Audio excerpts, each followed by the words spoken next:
there is no clear approach given for it, how to manage it. Sir. So can we start now? It's 6. Yes, please. Good evening, one and all. I welcome you all to today's Navigate Medico CME program. I would now like to invite Professor Ajay Kumar Sood, sir, the Deputy Secretary of National Academy of Medical Sciences, to provide the welcome address. On behalf of the Secretary NAMS, I welcome you all to this Navigate Medico CME program. In this particular session, we are going to have a distinguished hematologist of the country from Armed Forces Medical College, Pune, Professor Colonel Y. Uday sir with us. Welcome, sir, to this session. We are grateful to you for kindly agreeing to take a session on a very important topic of management of thrombocytopenia in critical situation. I'm quite sure that the practical tips which you will give to our participant and the student will be very, very useful. So welcome again to this session. We extend a warm welcome to our Honorable Council Member and Chief Coordinator for this series on the theme of hematology, Lieutenant General Dr. Velu Nair, sir, for being with us throughout the series, and also today he's with us. Thank you, sir. I also welcome Professor Dhiman, sir, who has just joined. So welcome, sir. In addition, all the participants and the PG students who are with us this evening, we extend a warm welcome on behalf of the National Academy of Medical Sciences. Once again, I request all the participants to take best use of this opportunity to interact with our eminent expert this evening. Welcome once again, all. Thank you. Over to you, Dr. Preet. Thank you, sir.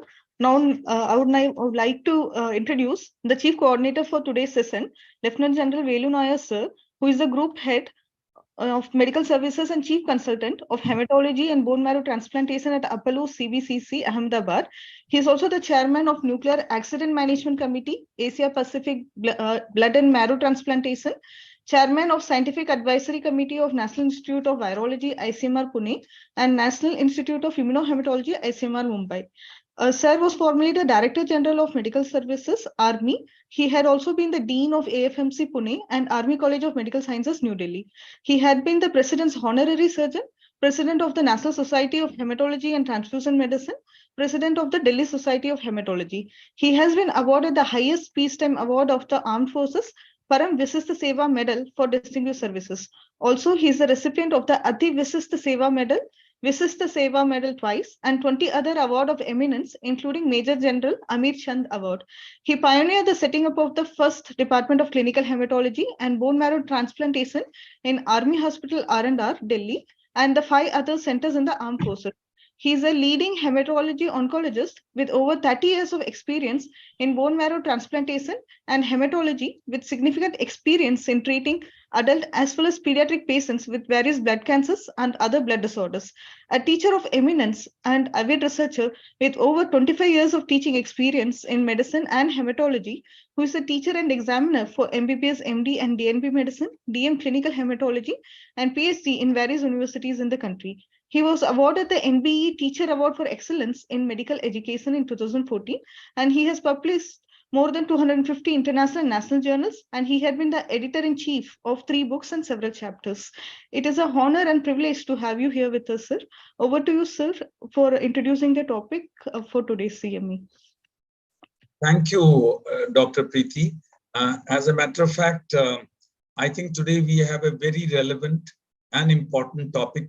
ICU, as you know, is the happening place in every hospital, public or private today. And we've seen in the last few years, whether it's dengue, whether it's COVID, whether it's sepsis, whether it's any illness, whether it's medical or surgical, thrombocytopenia is so relevant. And we rarely have any sort of structured approach for it. So it is sort of, it's a firefighting which goes on when you have thrombocytopenia.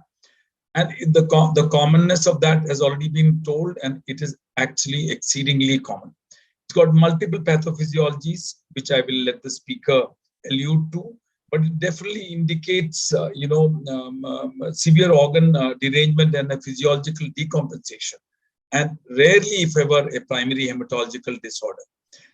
When a patient is admitted into ICU with some other primary diagnosis. And the problem is it can be associated with bleeding. It needs transfusions and can have adverse outcomes, including death. I think the cornerstone, which I'm sure the speaker will elaborate to, is a detailed history, and also how the present illness has occurred and the platelet trajectory, how has it followed to the present situation. And ultimately, I would say the underlying cause treatment helps in the treatment of thrombocytopenia itself. I won't say anything more except that we have a very eminent speaker who's a very avid researcher and academician, who's a professor in the Department of Medicine and Armed Forces Medical College, Pune. I'll let Dr. Preeti introduce him, and I'm delighted to have him speak on this very important topic. Dr. Preeti, if you could introduce Professor Colonel Uday, please. Yes, sir.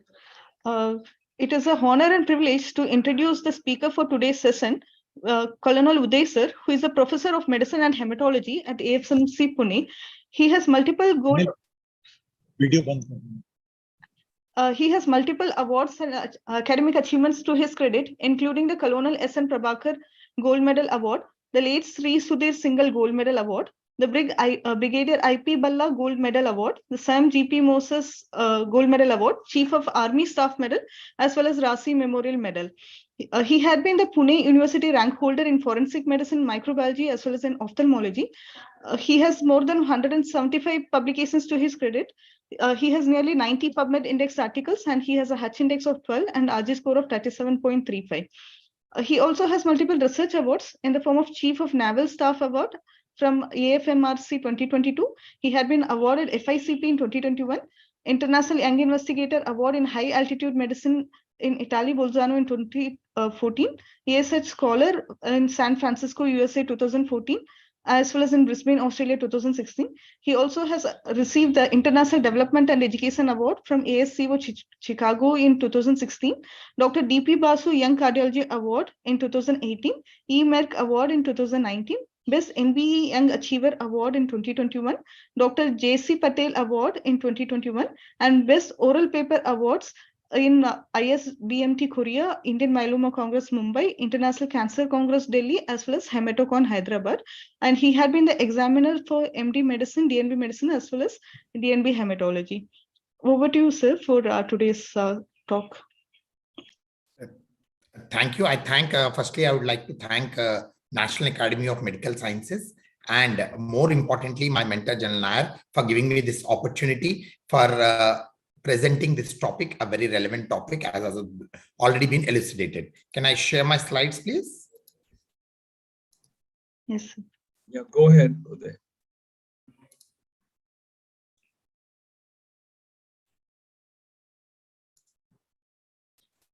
Is this full screen? So it's on full screen, sir? I don't know. It's quite small. But it can be made larger.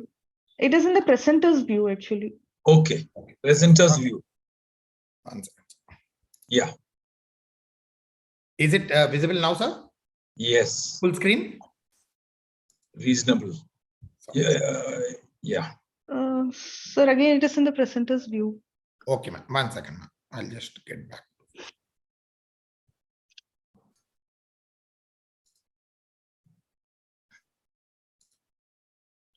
Ma'am, now? Yes, sir.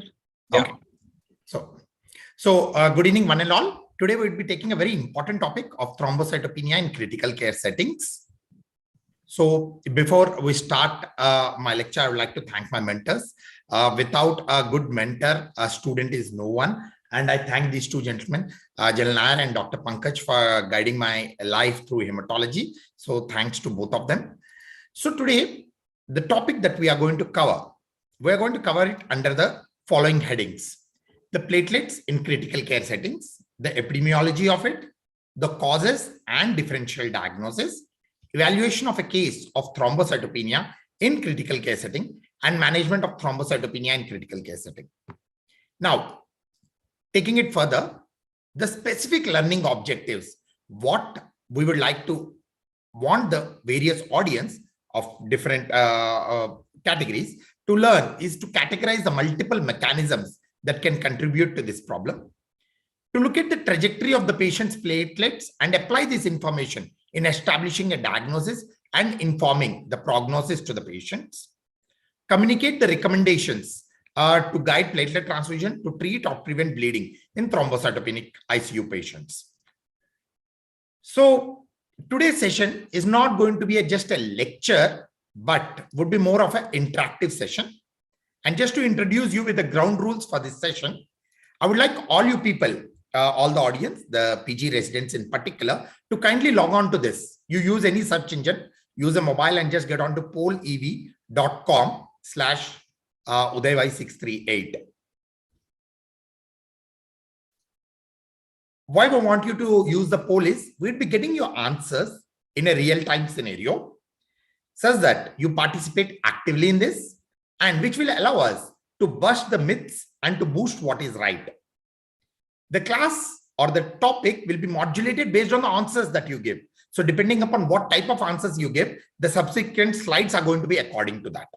And it will also allow us to understand how attentive you are. Now, also be careful. There are a few icons which will be shown in the slides. So wherever you see this particular icon of practical tips, make sure that you copy those points for your day-to-day practice and the take-home messages, which are important from the academic or examination point of view.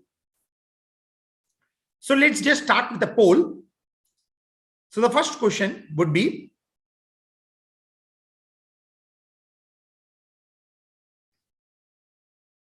yeah, it's taking some time for the loading of the questions. Okay, fine. Papaya leaves and the extracts help in improving the platelet count. I'd give you 15 seconds for every question. We have got adequate time with us. So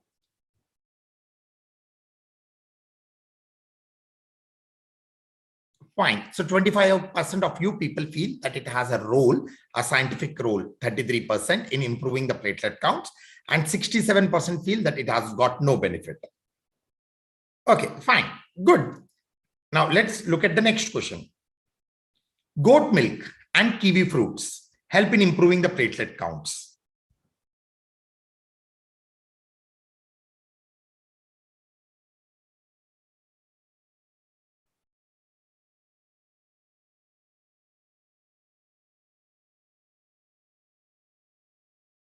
Okay, almost around 80% feel that it has no benefit, whereas 22% people still feel that it has got some benefit. Fine, let's go ahead. So this gets to the prelude of our talk for the day. Okay, why do we need this lecture at all?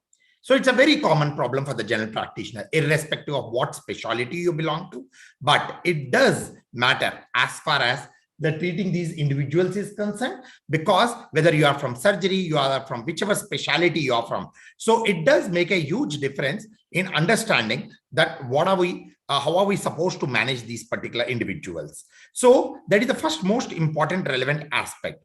The second important aspect is, as hematologists or as general physicians, the residency, you keep getting multiple calls from various ICUs, whether it's from the surgical ICUs, the medical ICUs, or the ops and gynae theaters, requesting for consultations in thrombocytopenia in critical care settings. So at the end of this lecture, you should be able to answer all the calls, particularly which are coming from the ICU or critical care setting. The third important thing would be the cost of the patients actually go tremendously high when a patient develops thrombocytopenia. Now, if these two are very easily understandable points, you might be wondering, how does the costing increase when a patient develops thrombocytopenia?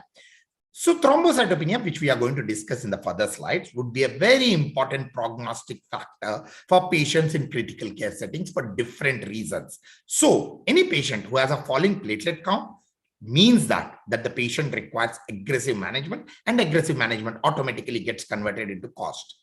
On a lighter note, it also increases the cost because of prescribing papaya fruit by those 25% of the people, advising kiwi fruit and the goat milk by another 22% of the people.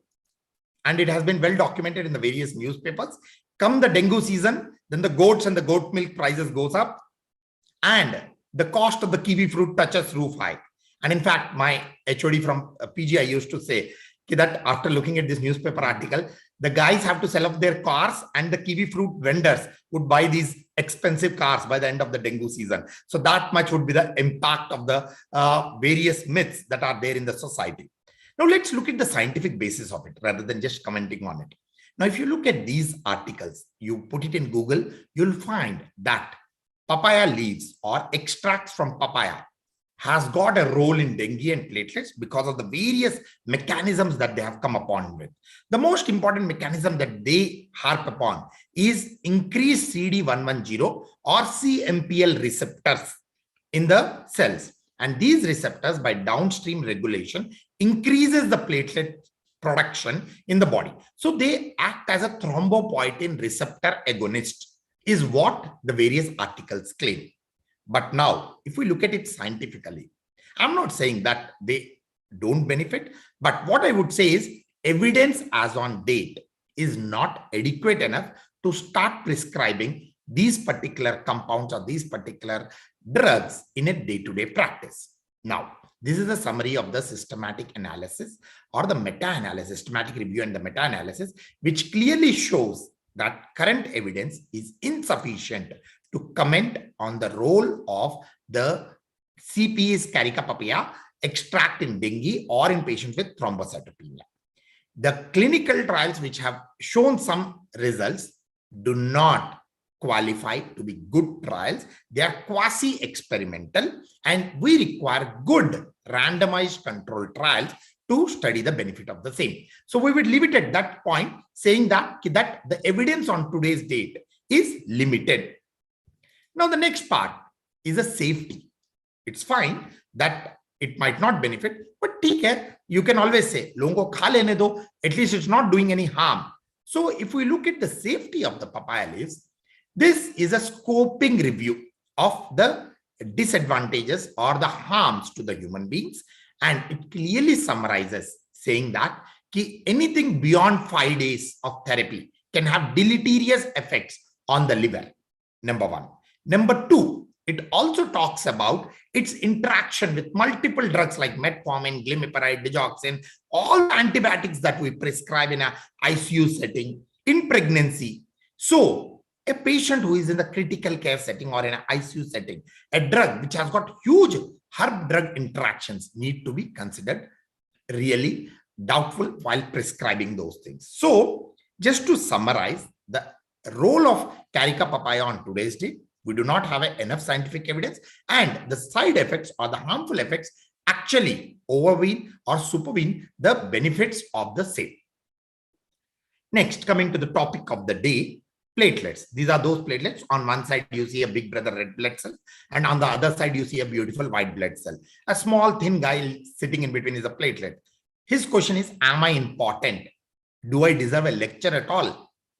So, to answer that, I would like to ask the audience, what is the function of platelets in our body?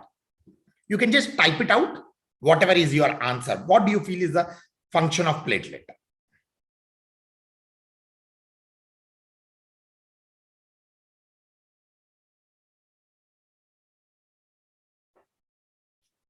Now we require some answers for us to go ahead. Okay. Okay. Fine. Okay. So most of you, so as the size of the alphabets keep increasing, that means that most of you believe that it is important in primary hemostasis. Some people also believe that it has a role in coagulation, clot physiology, vascular homeostasis. But does it have any role beyond hemostasis? You can still type your answers.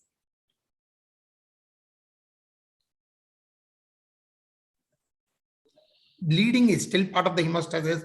Plug formation is still form of the hemostasis.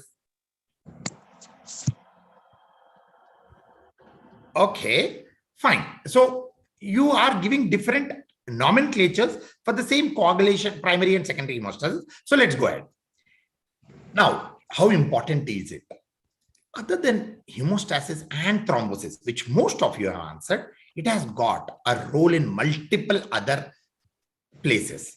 It has got a role in maintenance and regulation of the vascular tone, because the uptake of the serotonin when a resting platelet is there and the release of serotonin actually leads to change of the vessel tone. It has got a huge role in tumor biology, in host defense and inflammation, which we'll discuss over next few slides.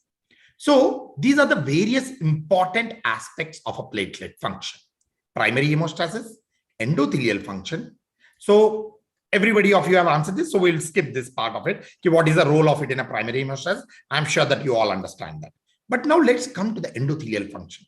Now, the endothelium remains to be on today's date the crux of the story as far as the coagulation and the bleeding disorders, inflammation, and various disorders are concerned.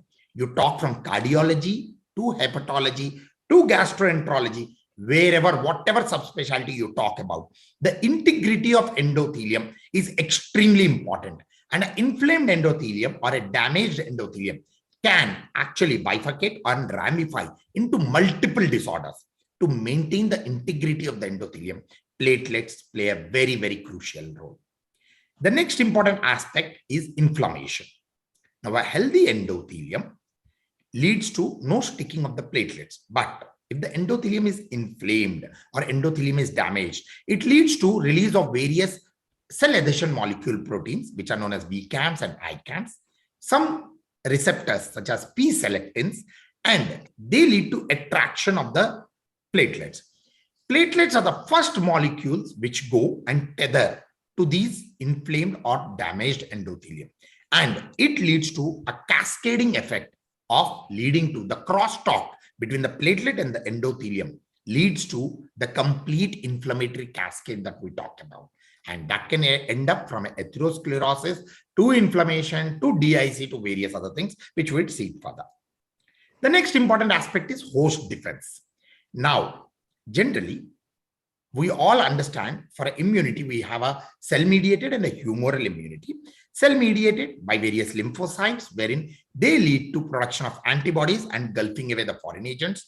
And the cell-mediated immunity is by T lymphocytes and the humoral immunity is by the B lymphocytes. Now, what leads for these various bacteria, viruses, and other material to be presented to these lymphocytes? The platelet has a role there. The various granules inside the platelet and the receptors of CD40 and PAMP and CD62 and 162 integrins have an important role in making sure that these foreign material are presented to this humoral and cell-mediated immunity. So platelets have got a role even there. The next aspect is secondary hemostasis. Gone are those days where we talk about secondary hemostasis or coagulation cascade as intrinsic, extrinsic, and in a waterfall pattern. Now we talk about a cell model of a hemostasis or coagulation. And for activation of coagulation cascade, more than the tissue factor and the intrinsic and the factors, the important aspect, the first important aspect remains to be platelet. They play a crucial role in activating and maintaining a positive or negative feedback mechanism for the clot formation. And that's why they have an extremely important role in various coagulation disorders, both in procoagulant as well as in anticoagulant disorders or bleeding disorders. Now, one important aspect which is away from the coagulation and the bleeding thing is about tumor biology and the spread of tumors. Now, tumor cell is a foreign cell for the body. Ideally, the cells, the immune cells in the body should be engulfing them away and should try to prevent them from spreading from one place to another place. But what happens is the platelets, they actually surround these cancer cells, stem cells, or the tumor cells, and they protect them from the human innate immunity or the cell-mediated immunity. Now, once they are surrounded by all around by the platelets, the immune cells in the body recognize platelets as themselves and stop engulfing them. Now, these cells, tumor cells, which are engulfed by the platelets, have an easy way because the platelets flow easily on endothelium, escaping the cell adhesion molecules and the P-selectin molecules. They have an easy way of migrating from one part of the body to another part of the body.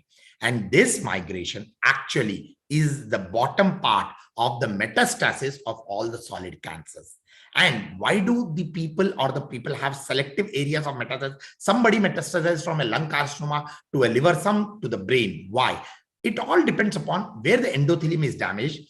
These platelets go and attach there, and the surrounded, the stem cell which is hidden inside the platelets go and enters, crosses this damaged endothelium into that particular organ. So that also designs and makes people understand the relevance of using antiplatelet agents in preventing metastasis in certain cancers and preventing proliferation of certain cancers. So platelets have got a role in metastasis and in propagating and proliferating the tumors in different solid oncological conditions.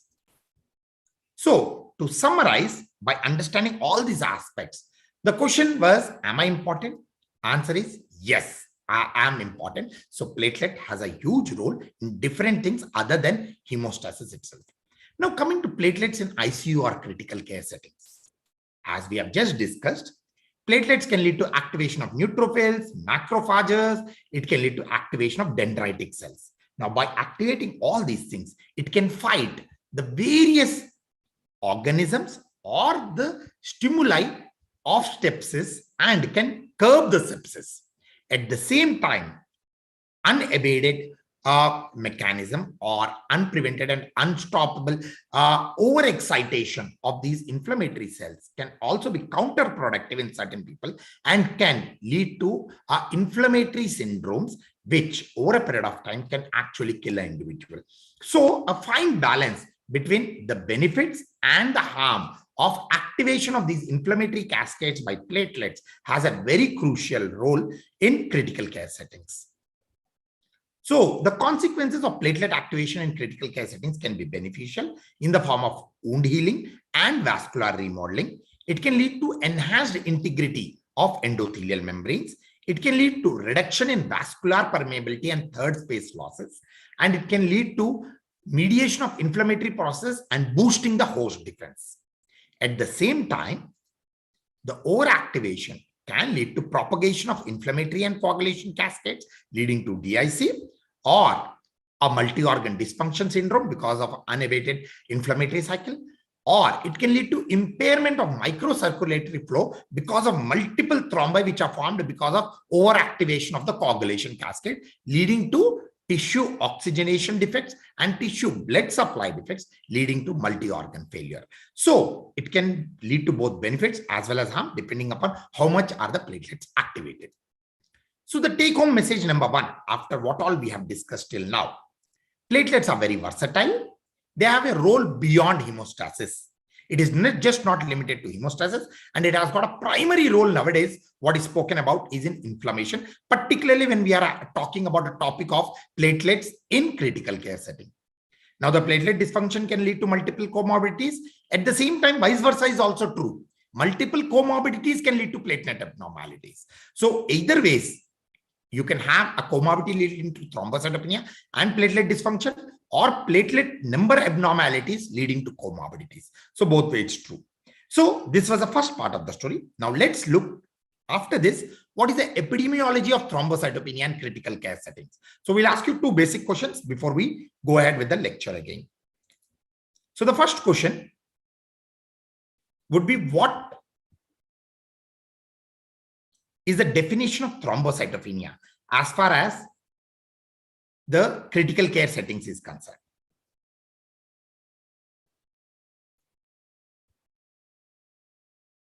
So how do we define thrombocytopenia in critical care settings? So do we take a cutoff of 20,000, 50,000, 1 lakh, 1.5 lakhs, or none of the above?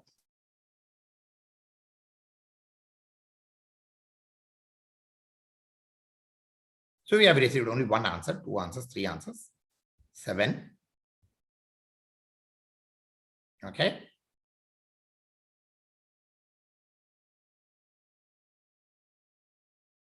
Go ahead, you have got another 5-7 seconds.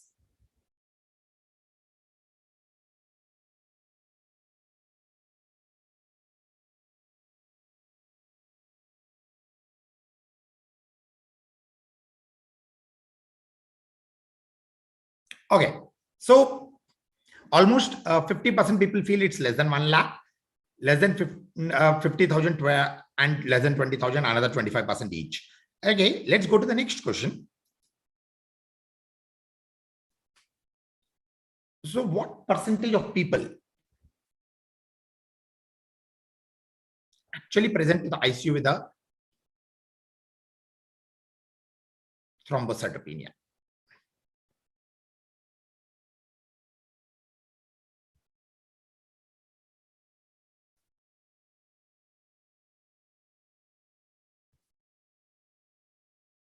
So what percentage of patients develop thrombocytopenia after getting admitted to ICU?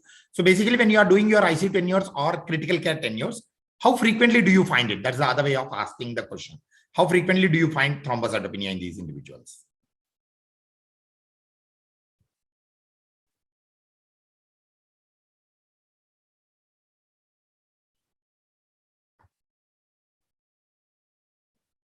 Okay, so you feel that 50% of the people have thrombocytopenia after getting admitted to the ICU. Let's go to the next question. So what is the prevalence of thrombocytopenia at the time of admission to ICU? So when a critical patient is getting admitted to ICU, so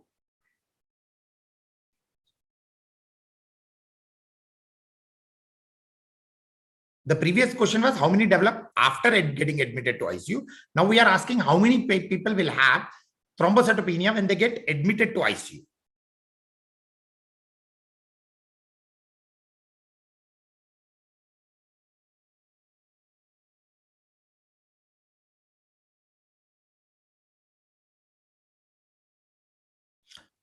Okay, so for the first question of thrombocytopenia, the cutoffs, actually none of you were right. So all of you were wrong in that as far as the cutoff for the thrombocytopenia is concerned. Now, coming to the next two questions, all of you are right. And these are the points. So when you consider thrombocytopenia in critical care settings, any platelet less than 1.5 lakhs, we will discuss about it. Why 1.5 lakh? Why not 20,000, 50,000 or 1 lakh over a period of time? Why less than 1.5 lakh is important? Because it has got a prognostic significance. So any platelet below 1.5 lakh either need to be addressed, looked into, evaluated, or need to be managed. Now, prevalence at ICU admissions ranges. It can be from 8 to 68% in different studies. And incidence of developing thrombocytopenia is 14 to 44%. Most of you said 40 to 50%, which is right. So why is this difference? A huge confidence interval of 8 to 68%, 10 to 50%. The reason being, different studies have taken different patient population. Some studies have done in medical ICUs, some in surgical ICUs, some in cardiology or cardiovascular ICUs in the CCU settings. So first, the numbers are dictated by the type of clientele that you people are monitoring. Second, the ICU characteristics. Third, the definitions. As you people itself, some took at 20,000, some took 50,000, and some took 1 lakh. So in the same way, the different studies have taken different cutoffs. Therefore, the prevalence and incidence were different in different studies. But broadly, what you can understand is around 15 to 20% of the people, as you all rightly brought out, have thrombocytopenia at the time of admission to the ICU, and around 50% of the people, 40 to 50%, develop thrombocytopenia during the ICU stay for various reasons. Now, this information is based on this major study, which have actually collected the data from different studies and did a multivariate analysis and found these are the broad numbers that we are talking about. So mild is present in 15%, moderate around 5%, and severe around 1.6%. And the different risk factors for developing thrombocytopenia are different. Now, this is to show you the variation based on the type of ICU. So if you are looking at a cardiac surgery patient in a CCU, the different patient populations and the depth of thrombocytopenia, the nadir, is different. Similarly, for patients in surgical ICUs, it was different. In medical ICUs, it was different. And in trauma ICUs, it was different. And the nadir reaching after how many days after admission to the particular ICU was also different in different conditions. So when you are looking at studies or looking at numbers, you need to understand they are different for the type of ICU, type of patients in different case scenarios. Now, to understand two important aspects, please, you need to jot these points out. One, thrombocytopenia that develops after arrival to ICU is likely because of either an intervention done by you, surgery, resuscitation fluids, or drugs like vancomycin or multiple other drugs, or as a complication to whatever is a primary condition with which the patient came. And most important in day-to-day practice is sepsis or organ dysfunction. And out of all the organs, the hepatic dysfunction. So anything which is developing after coming to the ICU, directly or indirectly, we are responsible for that. The timing or course of thrombocytopenia generally suggests a diagnosis, and which we are going to discuss further of how it dictates. So the take-home message from the module number 2 that we were trying to explain you, the incidence and prevalence depends on the defining criteria and the type of clientele. So if somebody would have asked me what is the incidence and prevalence, I would have first asked, you tell me which ICU are you talking about, which patient population are you talking about, which age group are you talking about, etc., etc. So these numbers can vary.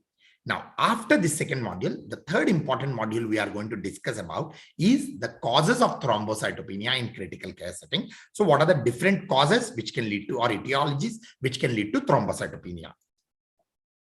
So whenever somebody asks the causes, so academically, there are 3 common groups: the common causes, the less common causes, and the uncommon causes. Coming to the common causes of thrombocytopenia, the commonest cause, which you all would agree with me, is sepsis or infection. And as a side effect of that, development of DIC. So these are the 2 commonest causes of developing thrombocytopenia in ICU settings. Along with this, we have some consumptive causes and dilutional causes. Consumptive, after a major trauma or after a cardiopulmonary bypass or on an extracorporeal circuit. Nowadays, with increasing intervention into the ICU patient, most of the ICU patients are some or the other circulatory circuits. Either they are on a dialysis machine or a ECMO machine or some of the other hepatic machines, wherein we try to artificially help the organ dysfunction. So in all these 3 causes, it is the consumption of the platelets which lead to a thrombocytopenia. Dilution can occur, one, because of massive transfusion, and second, very importantly, because of a pre-analytical error, wherein a patient was being given IV fluids for, let's take, hypotension, and the sister or the paramedic, they collect the sample from a same center line from which you are already giving IV fluids. So there could have been a dilution which could have taken place. So dilution, other than massive transfusion, can be pre-analytical in nature. The other important reason could be in oncological scenarios because of a myelosuppressive chemotherapy. Now, coming to the less common causes, there are 2 important causes here. One, what is known as a HIT, heparin-induced thrombocytopenia with thrombosis. We'll look at a case scenario. Second is HLH. Now, most of the ICU patients nowadays get prophylaxis for DVT in a pharmacological way using heparin or heparin derivatives, which can be an important cause for thrombocytopenia. HLH is nothing but the inflammatory cascade. When it becomes too aggressive, the cells, the various immune cells of our body tries to engulf them. Monocyte macrophages of our body, they try to engulf our own cells in the form of RBCs, WBCs, and the platelets. And that is known as a hemophagocytic syndrome. Now, other than this, there are some uncommon causes, but these are not rare. And these need to be considered whenever you are not finding any of the common or the less common causes. And the most important being drug-induced, because there's a lot of polypharmacy which goes in the ICU settings. So we need to understand, is it any of the drugs which is causing thrombocytopenia, or any of the hematological causes like leukemia, MDS, aplastic anemia, so which were not detected previously, but were now found out during the ICU settings when you don't find any other cause, or a case of thrombotic thrombocytopenic purpura, particularly the acquired forms. And lastly, the immune-mediated destructions of platelets or post-transfusion purpuras. So these are some of those. When you don't find any of the common or the less common causes, you should think about these uncommon causes of a low platelet count in ICU settings. I'll give you a case scenario now for us to take this topic further. There's one more very important cause which I deliberately didn't put in the common, uncommon, and the less common causes. So there is a 20-year-old boy who was on an improving course from a severe viral pneumonia, but was repeatedly found to have low platelets on Coulter. Coulter is a machine on which we do automatic CBCs or the automated Coulters. So these are those machines which will give you the report automatically. So the ICU in charge requested for a PBS, peripheral blood smear, which revealed that there were some platelet clumps. He was not very happy with it. So he asked the first year resident, take a finger prick smear, and then it was found to have a normal platelets. So what could have happened in this particular patient? So what is the possibility? Just type down your possibility. What went wrong? What is the cause of thrombocytopenia on the Coulter in this given patient?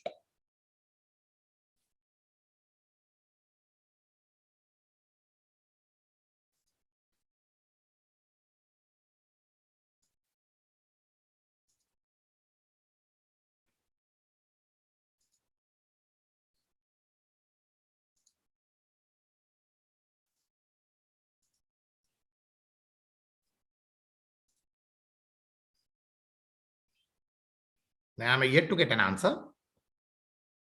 So what would have went wrong? Wherein the patient had low platelets on a machine, but PBS revealed platelet clumps and the finger prick smear shows normal platelets.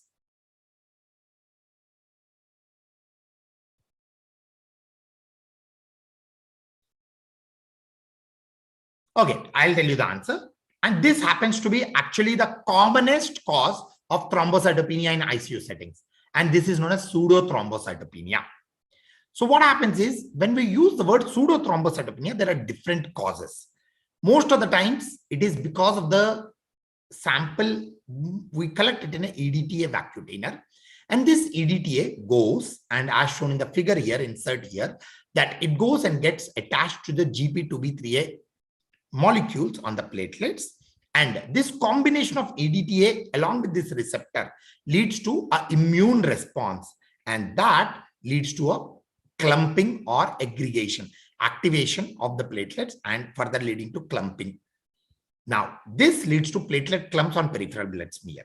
But in the same patient, when I did a finger prick and I'm not using any of the vacutainer or a blood sample collection technique through some anticoagulant, then in those situations, the platelets would be normal because this is not an in vivo problem, but it is an in vitro problem or a pre-analytic problem, which is leading to low platelet counts. So EDTA is a commonest problem. If it is not possible to take a finger prick smear, you can collect the sample in any other anticoagulant like a heparin vial, which would clearly show that the platelets are normal. The pseudothrombocytopenia can also be because of, as I just mentioned, because of the dilution in ICU settings, wherein the sample was taken immediately after giving IV fluids. Third, sampling from central lines. Now, central lines has a dead space, and this dead space can actually, when you are taking a sample, and if the first sample from the central line was not discarded, so that can actually lead to a fallaciously low platelet count. The lag between collection and testing. A sample was collected in the morning, it was kept lying in the ICU for a very long time, and we are testing it almost after 24 to 48 hours, can lead to problems. The poor quality of the vacutainers, because if the anticoagulant is inadequate in the sample, so what can happen is the low anticoagulation can actually lead to clumping inside the vacutainer itself.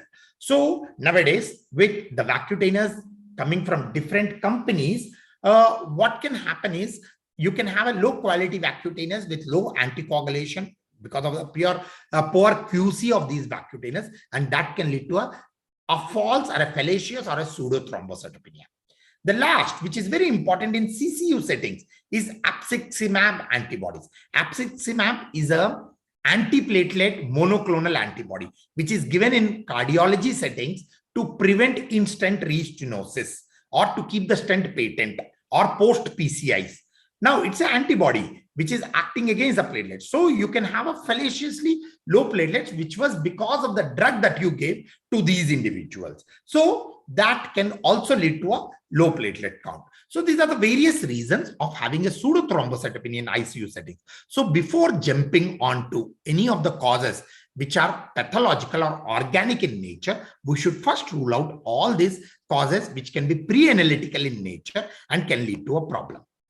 Now, coming to the pathophysiology of the thrombocytopenia in critical care setting, let me confess, it is extremely poorly understood अच्छा what partner leads to अभी thrombocytopenia, and it can be because of multiple potential causes. The tools to distinguish from one cause to another cause are very, very limited. So let's try to dissect by some broad causes. So I'll show you a pyramid, and all students should remember this pyramid because you have, these are the various important reasons of having thrombocytopenia in a ICU setting. The important ones are thrombin mediated, high von Willebrand factor and HLH, antibodies, leukocyte adhesion or complement activation, hemolysis, artificial membranes, decreased production, and adherence to endothelial cells. So let's look about important causes of the thrombocytopenia and try to correlate which of these pathophysiological mechanisms have a major role when compared to others.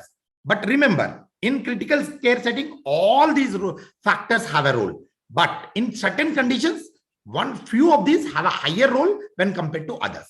So first, by consumption via thrombin mediated platelet activation. The classical example is DIC, disseminated intravascular coagulation, whether it is overt or whether it is subclinical. So in either cases, there is excess thrombin, and this excess thrombin leads to excess platelet consumption, leading to thrombocytopenia. Now, when we have a overt DIC, what are the important things that I will do for? I will look for a PT, APTT, D-dimer, and fibrinogen levels. These patients obviously have a high bleeding tendency, is a common notion. But if you have a low PT, low APTT, high D-dimer, and are normal to raised fibrinogen, they can be having thrombotic manifestations also, which can lead to multi-organ failure. Now, important way of managing is to give platelet transfusion and component support for these individuals. When we look at PT, APTT, I told you 4 tests, the PT and APTT. Please understand, all of you, I know you do ISTH scoring for telling whether the patient has DIC or not in an ICU setting, but the clotting screen is normal in up to 50% of the patients of DIC. So a normal clotting screen does not rule out the possibility of DIC. Fibrinogen can be normal in up to 70% of the cases. The D-dimer, out of all the 4 which I labeled, is one of the most important marker which needs to be followed up. One-time D-dimer is of no benefit. You need to do it repeatedly because a rise or fall in D-dimer can give you an estimate of a worsening or improving DIC. So if a sepsis with falling platelets with a worsening D-dimer but normal coagulation, it means the patient has a subclinical DIC and not an overt DIC. So the same thing is put as scoring in ISTH scoring, and which if you do it put together, then it suggests that the patient has got a DIC. Now let's look at the next. So this was consumption because of thrombin mediated. So if I tell you that a patient in ICU has got a thrombocytopenia with abnormal coagulation, what are the other possibilities other than DIC that you will think about?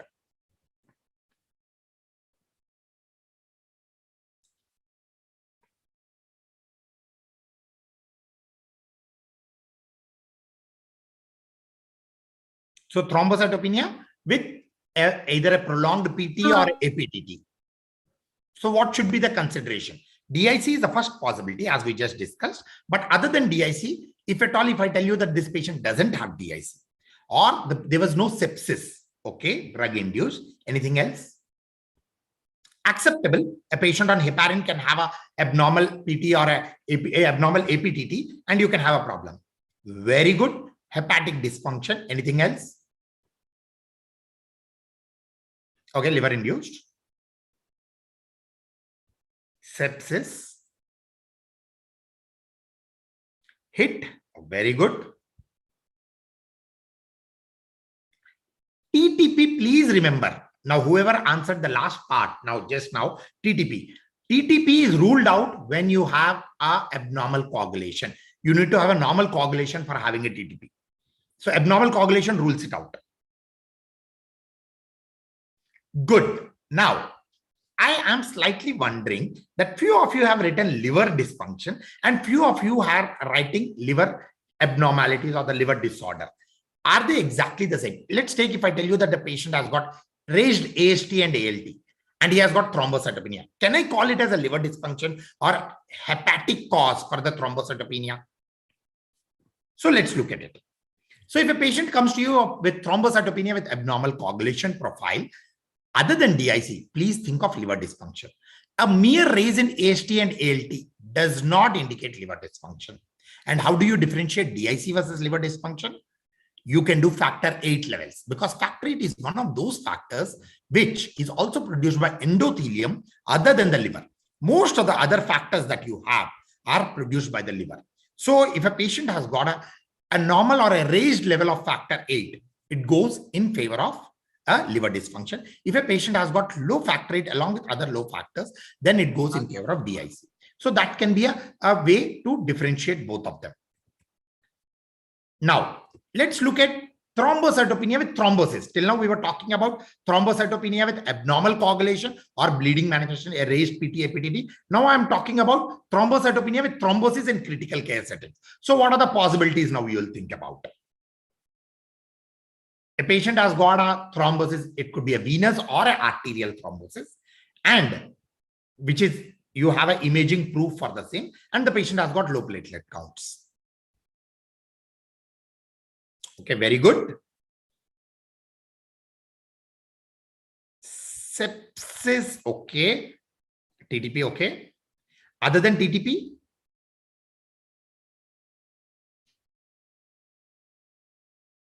PNH, critical care setting patient coming. We are talking of a patient who is otherwise not a known hematological disorder.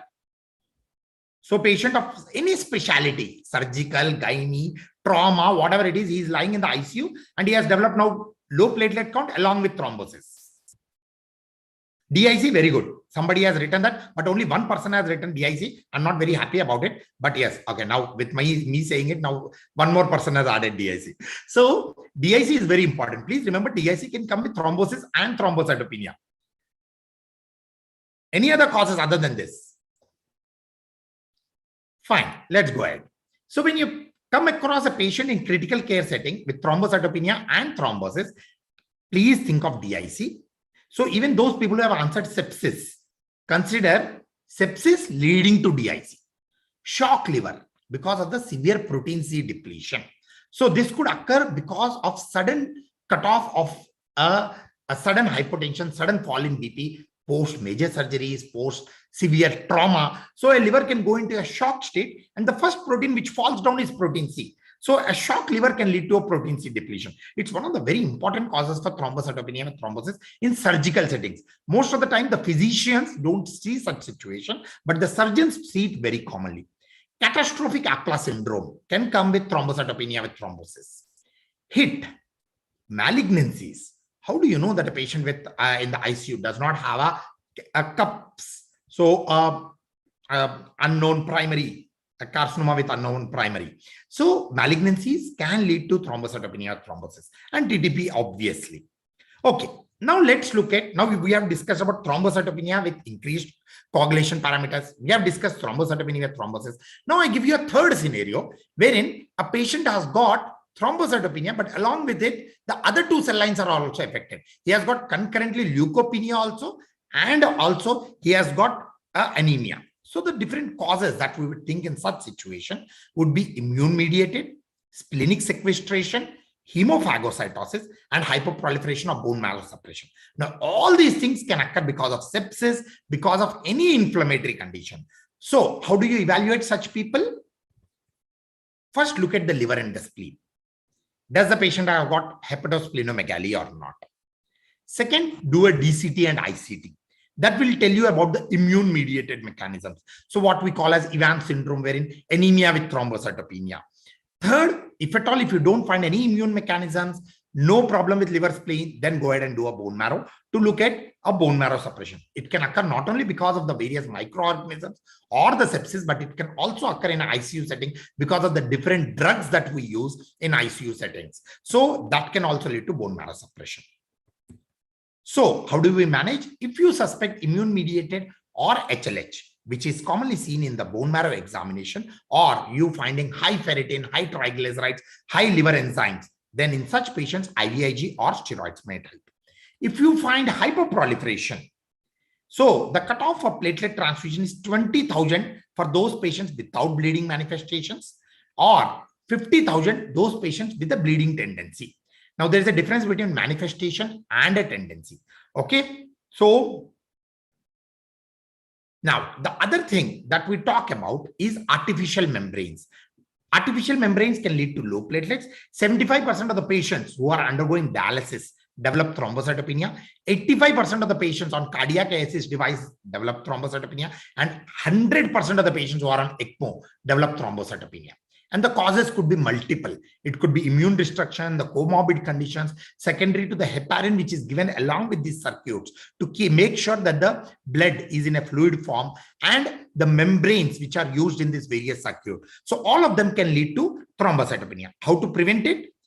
It cannot be fully prevented, or it cannot be fully avoided or averted. The various ways which you can partly prevent it is by using the different types of membranes. So classically, we used to use cellulose triestate filters by replacing them with polysulfone filters, and by increasing the flow rate. So by increasing the flow rate, the rheological properties of the blood change, and the platelet clumping or the platelet activation and the platelet sticking to the membrane decreases. So if possible, these are the two techniques by which it can be done. The now next important aspect was post-surgery or post-trauma. Now, as you could see here in the pyramid, I'm just changing the colors of the various mechanisms. Like in the previous one, I showed that artificial membrane. Now here I'm showing in post-surgery or post-trauma, it's primarily because of hemodilution or adherence to the various endothelial cells. The most important classical aspect of post-surgical or post-trauma is it classically develops within 1 to 4 days after ICU admission or after a surgery or a trauma. You actually do not need to do anything much. Just watchful waiting would help in improving this particular scenario. So these are the different techniques, different etiologies, and different mechanisms which lead to a particular type of things with various practical tips of handling or evaluating. Now, for those of you who are looking at recent advances, so there is a lot of talk on role of histones in thrombocytopenia in critically ill patients. Now, the histones are actually the proteins which are associated with the nucleus that are released by active processes from activated immune cells like neutrophils. So they act as something like neutrophil extracellular traps, and they are released passively from any damaged cell. Now, they may be associated with extracellular DNA also. So the recent studies have shown that they can be involved in process which can cause host damage through causing thrombocytopenia, endothelial damage, and various organ injury. So these histones, which are either free or with DNA, they lead to platelet aggregations or platelet trapping via extracellular trap, and that can lead to a blockage of microcirculation to various organs and can lead to a problem. Now, the last part are the drugs, which are very important cause. Now, drugs can lead to thrombocytopenia by various antibodies. Now, ICU patients generally, because if you look at the number of drugs a patient in ICU is on, the averages from 10 to 18 in number. So the polypharmacy adds to that. Consider drug-drug interactions with platelets, and those drugs which lead to thrombocytopenia before you prescribe. Now, it's very difficult. I have written heparin and vancomycin as one of the most spoken drugs as far as thrombocytopenia is concerned, but there's a huge list of it. And this is a resource which I have put in here, wherein you can type this out. And whenever you are prescribing in the ICU, you can just go through this list and find out which of those drugs can lead to thrombocytopenia by various mechanisms, of which antibodies are one of the important mechanisms. So to summarize the third module of our talk for the day, thrombocytopenia in ICU is multifactorial in nature. And when people try to target one etiological or one pathological factor, they never succeed, because for every etiology, there are multiple pathologies which are acting. One pathology might be overrunning others, but it doesn't mean that if you just target that pathophysiology or pathology, the thrombocytopenia will improve. So improvement requires actually trying to curb or control the underlying cause rather than trying to target the pathology or the pathophysiology. So with this, we complete the third module and we go to the next module, which is platelets as markers for prognosis. How does platelet affect for prognostication? Now, before we start, let's have a small question. How many of you feel that following platelet counts in the critical care settings would be of prognostic value? So true or false, platelet is a marker for prognosis in critical care settings. There are just 2 people answering.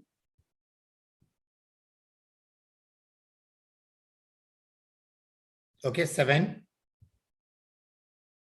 12. Okay, so all of you feel that it has got a prognostic value. Okay, you are all right. It is a marker of both the critical illness severity as well as it is a predictor for mortality. Now, patients with thrombocytopenia generally have higher admission Apache scores, higher MODS2 score.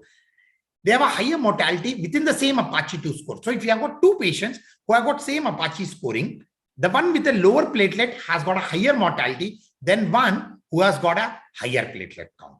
So when you do a subset analysis of all those patients by the routine scorings that we use in the ICU settings, those with lower platelet have got a higher mortality when compared to those who have got a higher platelet.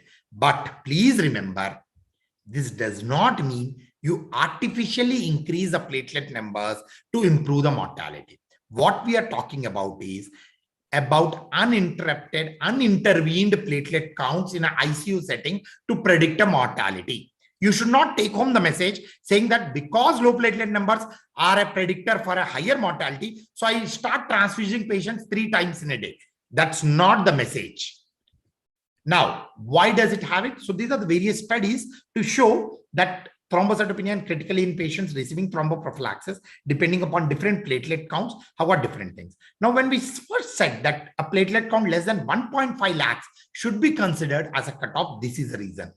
Starting from 1.5 lakh onwards, the numbers start falling or the graph starts deteriorating. Now, this shows early prognostic indicator in critically ill patients with a prolonged ICU stay. So those who have a decline of less than 10% from the admission versus those who have more than 50% decline. So depending upon the dynamic decline over a period of time, the mortality changes. So those patients who have a higher decline have a higher chance of mortality when compared to those who have a lower decline.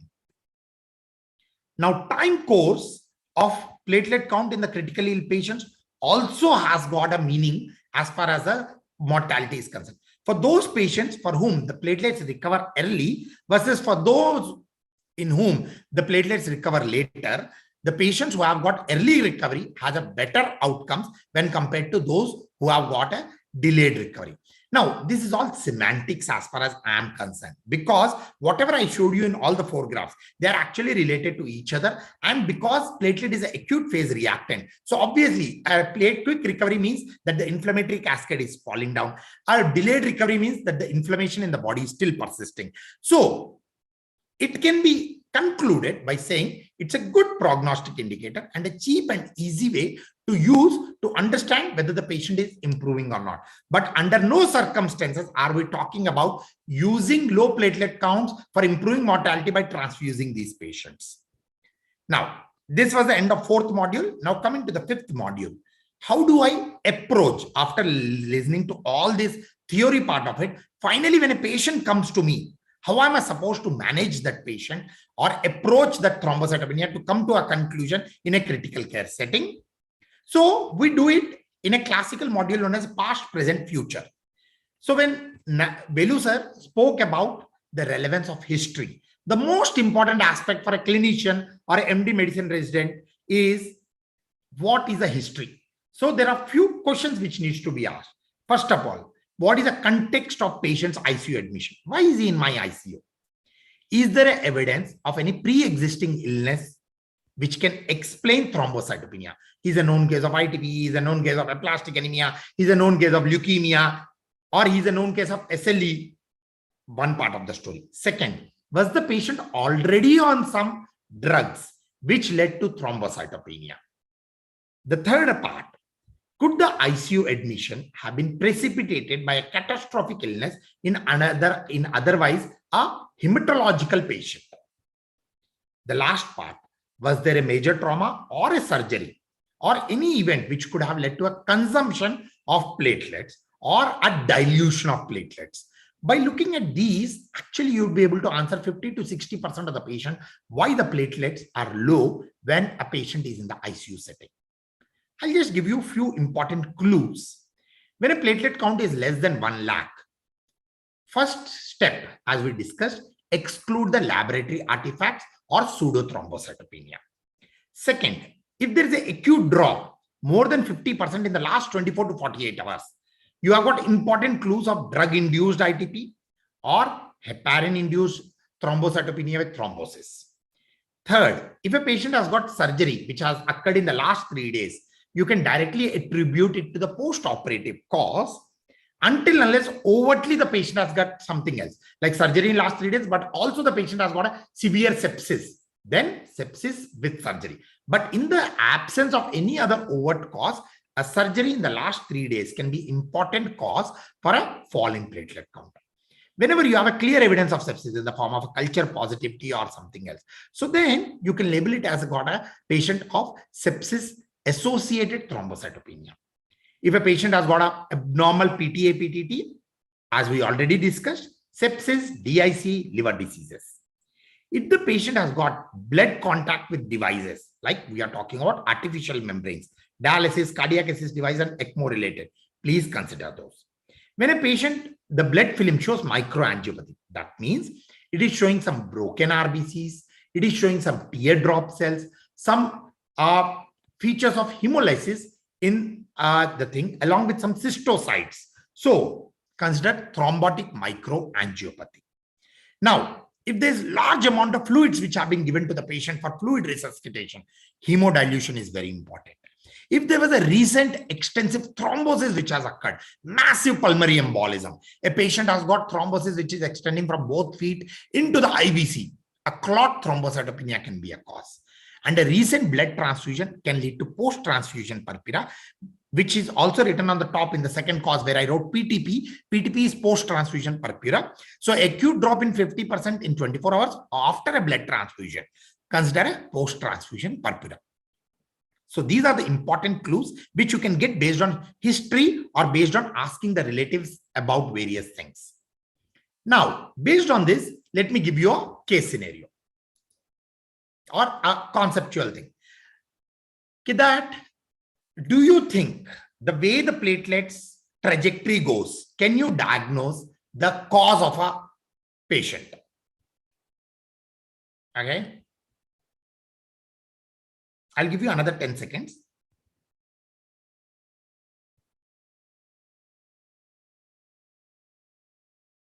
Okay, 14 of you, 18 of you. Fine. I agree with this, and I'll explain you why this is important.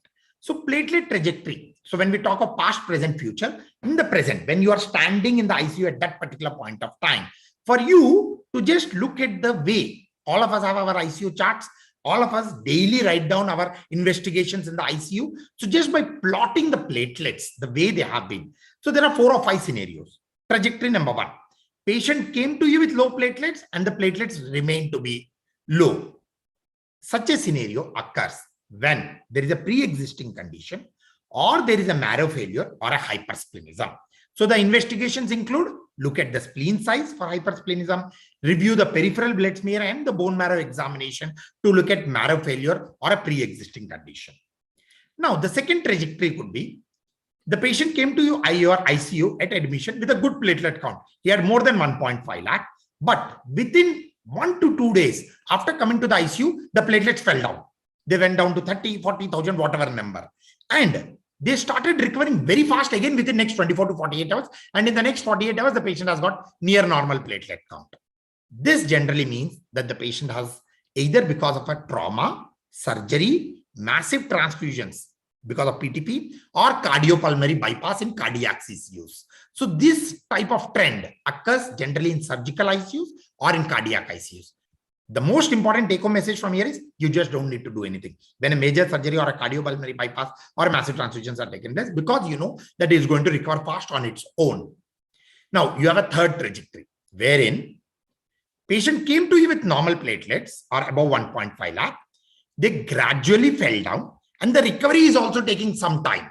So a gradual fall and a gradual rise. So a U-shaped or a parabola-shaped trajectory. It is generally seen in sepsis, pancreatitis, in burns patient, and in multi-organ dysfunctions. Now the trajectory 4. Patient came to you with good platelets.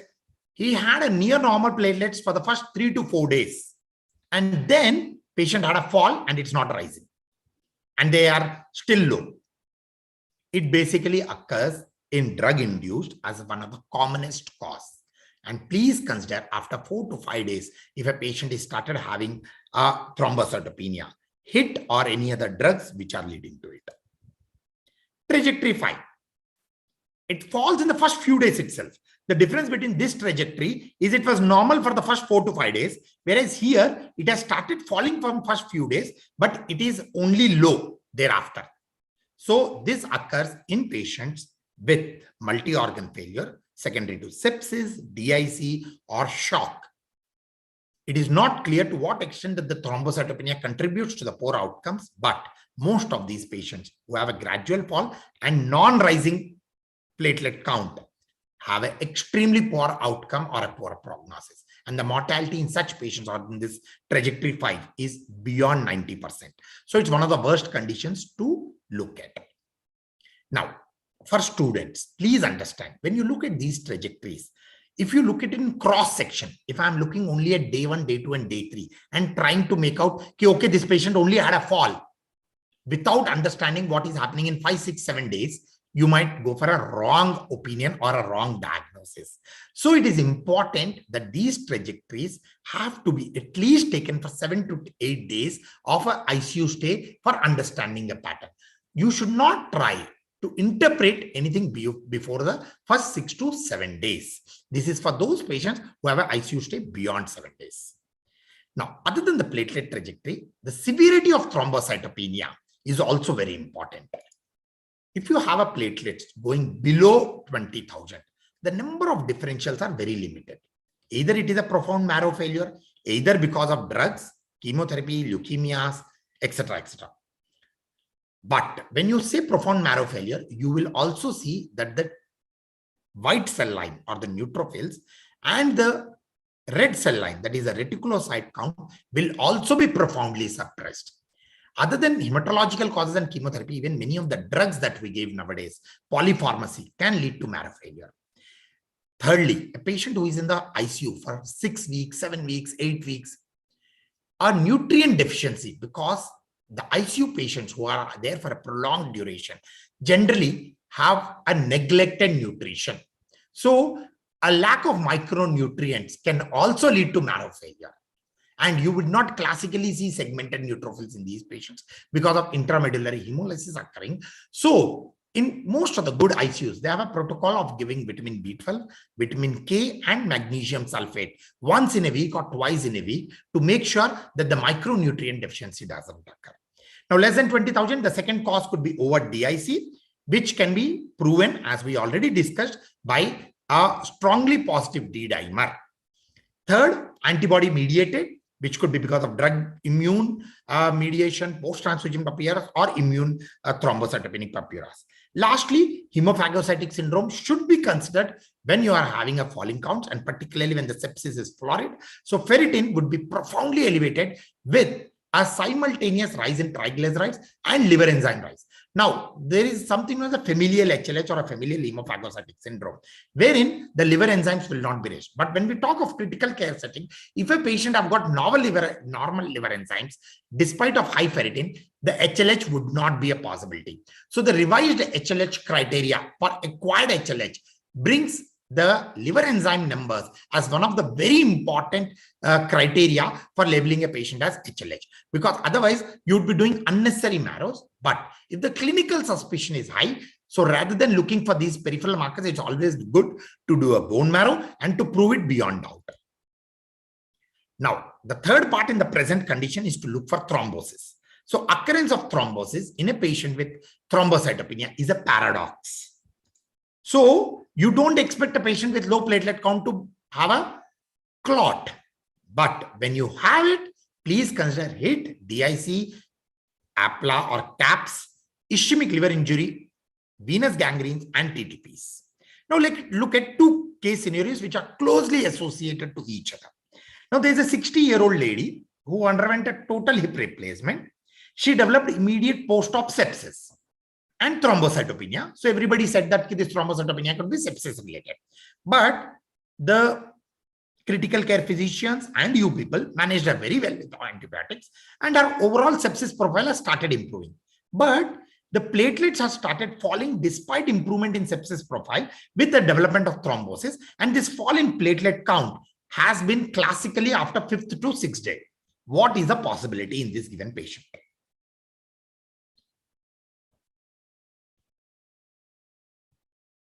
I'll give you 15 seconds.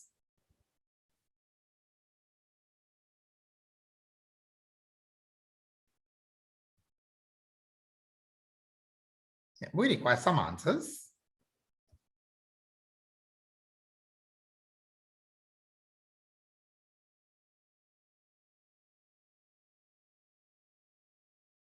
So total hip replacement post 5 days of surgery, patient developing a fall in platelets and having VT despite of improving sepsis profile.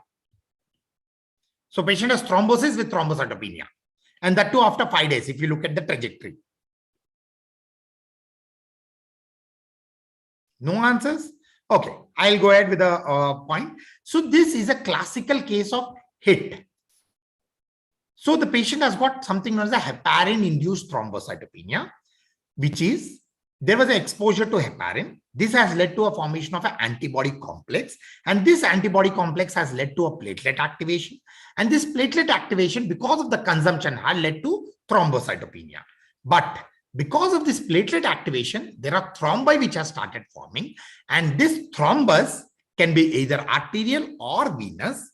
And how do you diagnose? So we have something as a 4T scoring, and based on this 4T score, we have further testing, which I'm going to show you the algorithm, and the treatment remains to be cessation of heparin and using alternate anticoagulation like fondaparinux. So this is what is known as 4T, wherein first T is for thrombocytopenia, second T is for timing, third is for thrombosis, and fourth T is for other causes of thrombocytopenia. So if you look at this, you add up these scores, and those people who have got 6 to 8 have a high risk, 4 to 5 have moderate risk, and less than 3 have a low risk. Now, in this given patient, there was thrombocytopenia. Consider that it was more than 50% decrease in the platelet count from baseline. So 2 points there. Timing from the platelet fall, more than 5 days, 5 to 10 days, again 2 points, so 4. Patient has a thrombosis, 2 more points, 6 points. Now, the patient did have other differential, wherein the patient also had sepsis. So we will not give her any points here. So definite differential diagnosis was there, so 0 points there. But still, if I total it up, it is 6. So there was a high risk for HIT. And when a patient has got different scores, so 4 or more, you directly start alternative anticoagulation. You don't need to do any further testing in such a patient. But if a patient would have had less than 4, that is 3 or less, in those patients, you need to look at the fact that the HIT could have been unlikely in such patients. Now, when you want to diagnose, confirm that the patient has got it, so what you can do is you can do a polyclonal ELISA. Based on the positivity of that, you can further do whether the serotonin release assays or IgG ELISA. So, and you have got various numbers which you can just by heart it to understand whether the patient has got a likely or an unlikely HIT. Now, the most important aspect is you would see that the change in therapy took place much before evaluating the diagnosis, because HIT can be fatal. Therefore, you don't take any chance. As soon as the patient has got score of 4 or more, you first of all, you straight away start alternative anticoagulation and then go ahead and do all this testing. And in Indian scenario, these tests are not very easily available. So if you keep waiting till the time the test reports are available, it could be fatal in nature. So first change the anticoagulant and then keep doing the testing based on this algorithm. Now the same patient, let's take, I would say that this given patient, you did the HIT evaluation and finally it came out that the testing was negative. All the tests, IgG, ELISA, the serotonin release assay, everything was normal. So you continued the patient on the lines of management of sepsis and the patient developed now altered sensorium. Patient also had some renal dysfunction and worsening of thrombotic episodes. Now this worsening of thrombocytopenia occurred because of platelet transfusion. Because of thrombocytopenia, you said he give platelets today also, tomorrow also, day after tomorrow also, and you realize that the thrombotic episodes are rising with every platelet transfusion. So what could be the possibility? Okay, now this answer I only got from 2 people. So any other possibilities?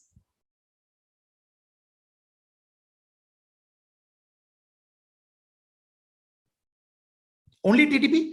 We just discussed this. When a patient has got thrombocytopenia with thrombosis in ICU settings, what are the various possibilities? So TTP, I agree. And I also agree because I have told worsening thrombotic episodes on platelet transfusion. Stroke. Okay, but how will you explain renal dysfunction in stroke? So something which can connect this. So 4 people have answered TTP. Okay, go ahead. Anybody else? Any other possibilities? The patient had sepsis post-operatively.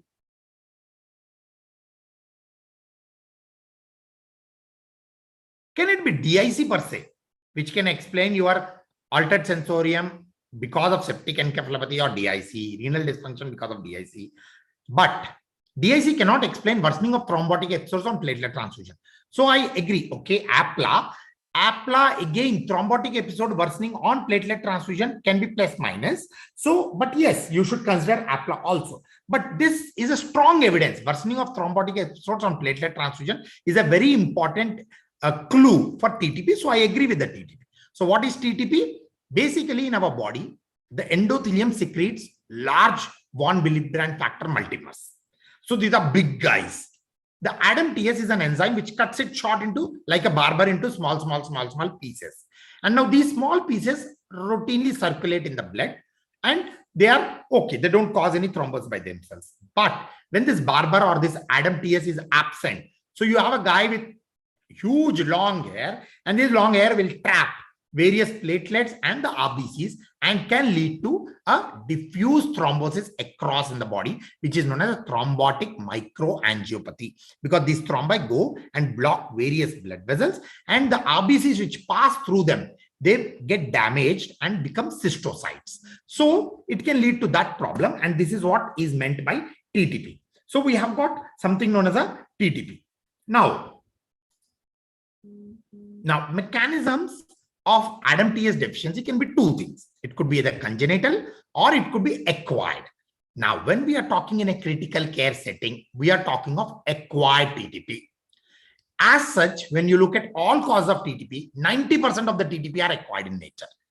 And out of these all acquired TTPs, 98% occur in adults. So when we are talking of critical care scenario in an ICU setting, please think of acquired TTP, wherein there are autoantibodies which are formed to these ADAMTS, and that is leading to a TTP.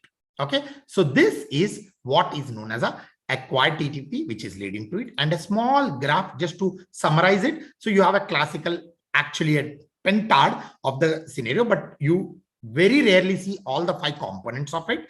So these are the various components wherein you can have thrombocytopenia, the neural, dysfunction, you can have a renal dysfunction, the patient can have thrombosis, and along with that, the patient will have a low ADAMTS. So this is the summary of it. And how do you treat? You treat it by plasmapheresis or rituximab. Now, we have spoken about the history. We have spoken about the current evaluation wherein we looked at the trajectory, the severity, and presence of thrombosis. Now we are looking at the future, the treatment, prognosticating the family, and the time frame for recovery. So let's look at the first one, the treatment. Whenever platelet count, please notice this algorithm or the graph carefully, because I'm going to tell you something which is controversial as far as you would understand at the first look of it, but I'll try to convince you why it is important. Now, when a patient has a platelet count less than 1.5 lakh and a patient has got proven organ impairment with a recent drop in platelet count, if you look bottom, if there are no contraindications, start anti-thrombotic therapy. You might be saying, I'm taking a class of low platelet count in a critical care setting, and I'm telling you to give on the top of it anti-thrombotic therapy. Now, if you would have understood the class carefully, the most important pathophysiology of low platelets in ICU scenario is aggravated inflammation. This aggravated or high-scaled inflammation is leading to diffuse thrombosis. And this diffuse thrombosis is leading to multi-organ failure.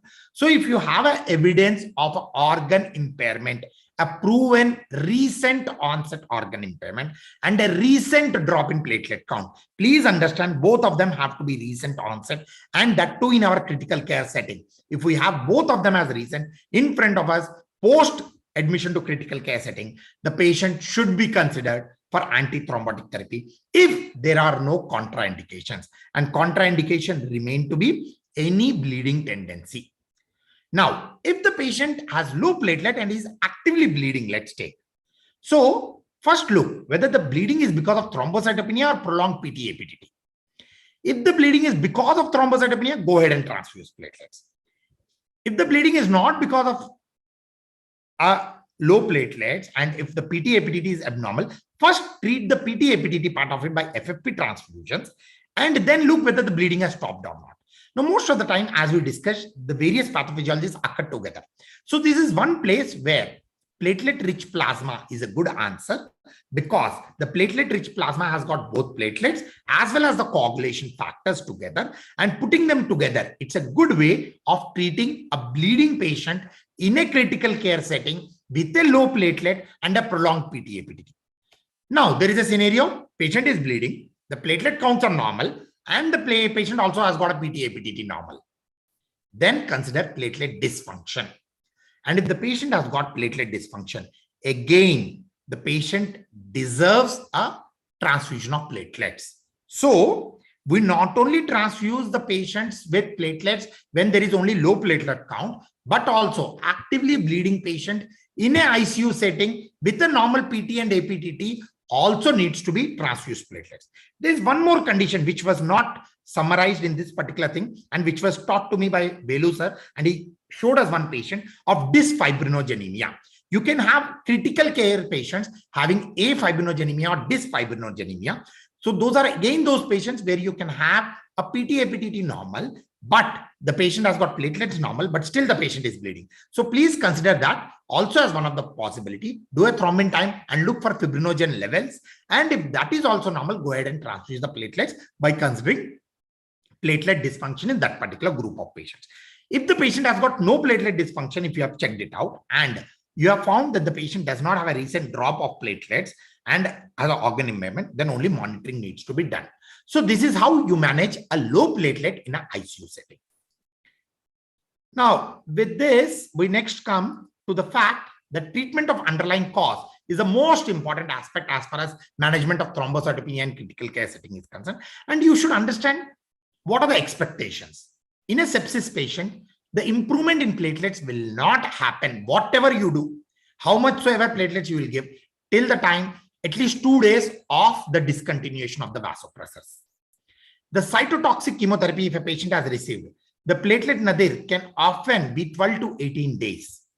Post-surgery, platelet count normally begins to rise 3 to 4 days post-operatively.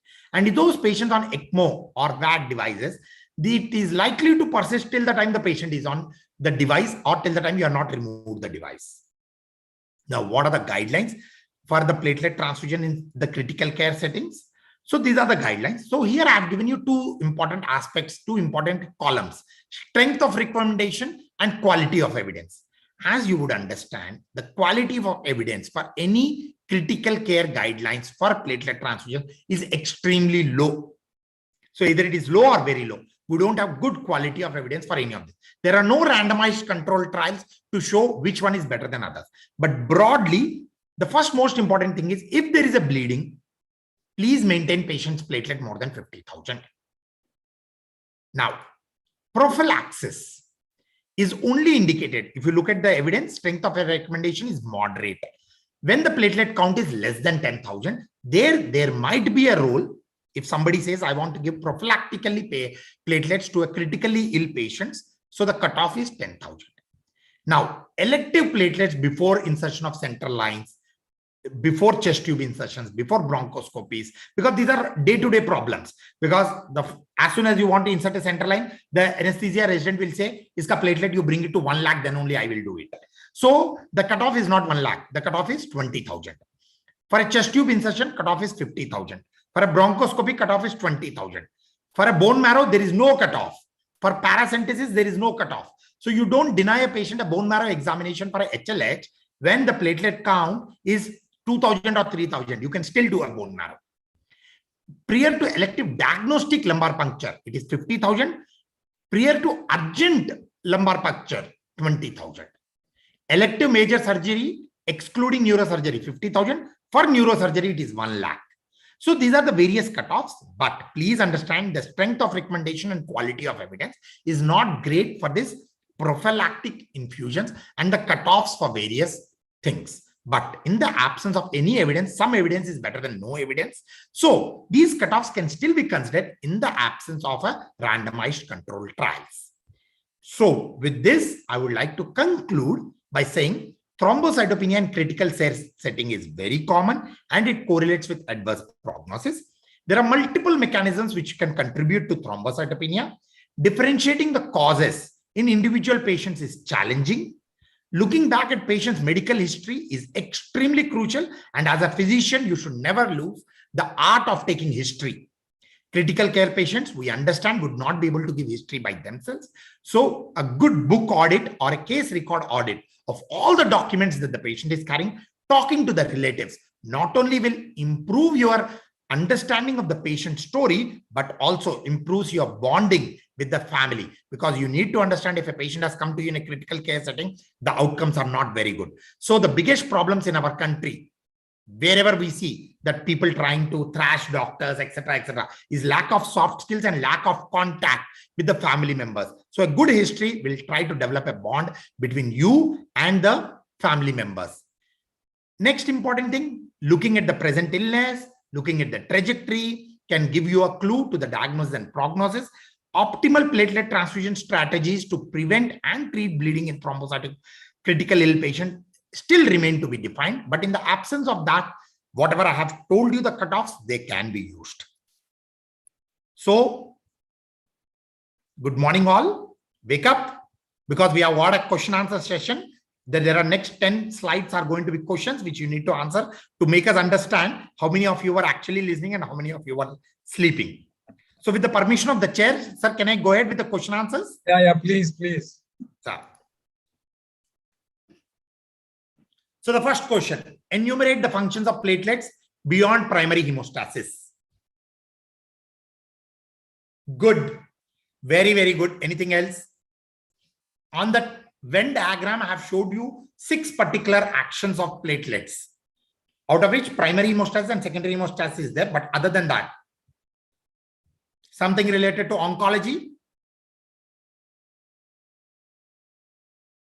Okay, in critical care prognosis as a marker, prognostic marker, good. In tumor, very good.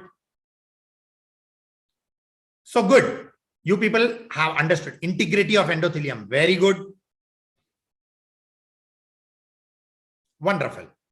Yes, inflammation remains to be the most important part, but yes, it has got other functions other than primary hemostasis. So that is the first take-home message from today's class.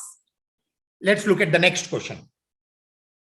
Please enumerate the commonest causes of thrombocytopenia in critical care setting other than pseudothrombocytopenia. So don't write pseudothrombocytopenia. That happens to be the commonest cause, but I've shown you common causes, the less common and uncommon. So I want the answers for common causes. Yes, very good. Very good. DIC sepsis, polypharmacy, drugs, pseudothrombocytopenia, okay.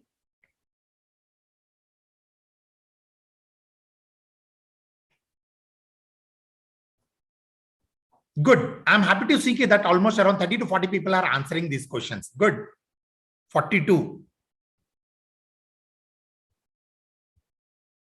Excellent. So I agree with all of you. Sepsis, DIC remains to be the common cause of thrombocytopenia in critical care setting. So any patient developing thrombocytopenia, please rule out sepsis.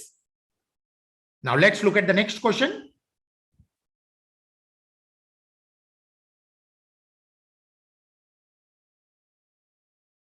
Pseudothrombocytopenia is caused by which of the following anticoagulant?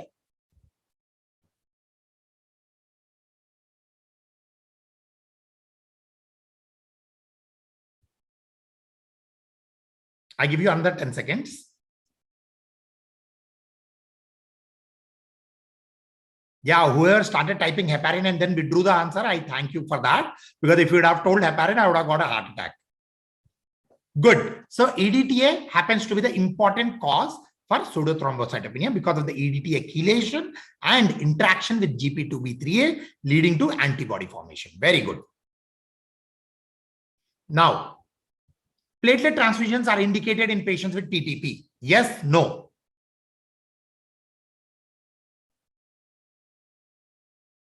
Seven, 11, 12, 14, 20. Good. So platelet transfusion can be actually harmful in patients with TTP because it will aggravate more and more thrombus formation and lead to worsening of thrombotic microangiopathy. So this is one condition where you don't give platelet transfusions. Okay, now let's look at the other mimic which we spoke about was HIT. So the 40 scoring is used in the diagnosis of which of the following conditions? 3 people saying DIC. Thank God. In fact, I revealed the answer before I read it. Sorry for the spelling mistake, but yeah. So HIT is diagnosed using 40 scoring. Absolute values of platelets have a prognostic significance in patients in critical care settings.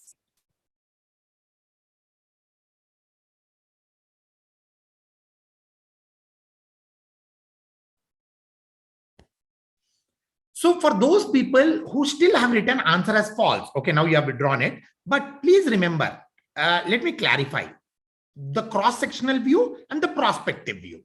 So it's like cross-section like a photograph. So if a patient has got severe thrombocytopenia, the severity of thrombocytopenia is an independent prognostic risk factor. The trajectory of thrombocytopenia, patient's thrombocytopenia not improving, is also of prognostic significance. So does absolute values of platelets at one given point is an important prognostic marker? Yes, even that is answer is right. So answer is true. Now, do we have enough evidence for using papaya leaf extracts and goat milk in dengue outbreaks?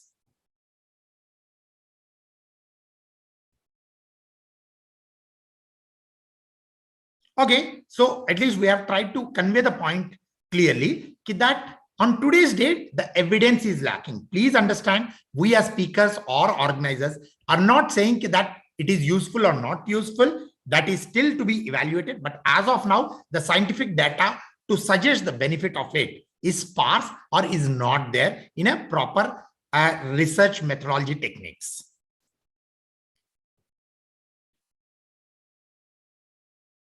What is the minimum time limit after the discontinuation of vasopressors that the platelets start rising in a case of sepsis? Only 4 people answered. Anybody with any different answers? The minimum time limit?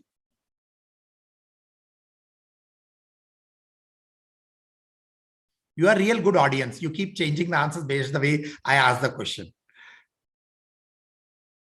No, the answer remains to be 2 days only. So the minimum time limit after discontinuation of vasopressors, at least 2 days, the platelets start rising after that. Okay. So if you expect a patient of sepsis to have a sudden rise in platelets, if the patient is still on vasopressor, it does not occur. So please understand that, because why is a patient requiring vasopressors? The patient is requiring vasopressors because of lack of the vascular tone, endothelial integrity, and excess inflammatory cascade. So it's a rough indicator of what is going inside the body. So till the time that doesn't improve, the platelets won't improve. So it doesn't happen that way. So answer is 2 days, not 5 to 7 days. The last question for the day.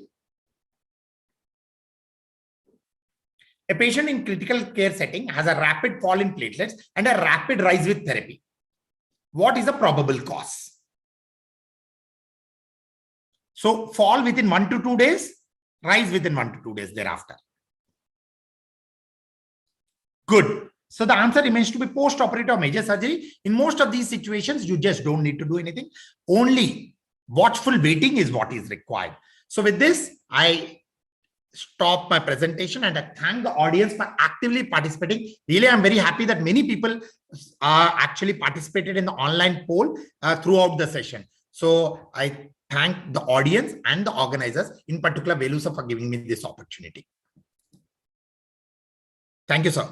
Thank you, Uday. Thank you. Thank you. Well, ladies and gentlemen, what can I say?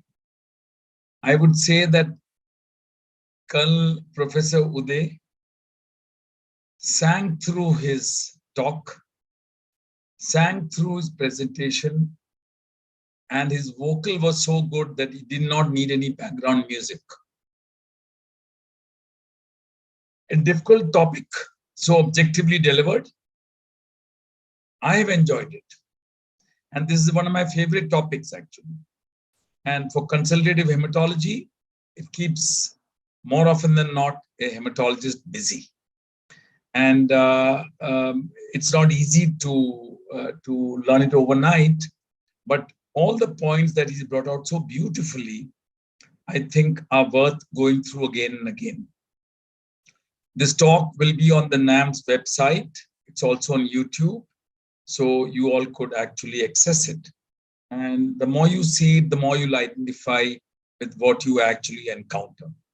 So, Colonel Uday, thank you for that wonderful exposition of a difficult topic made so easy. And actually, this polling has made it so objective and made it so inclusive, and the students have participated. I'm so happy.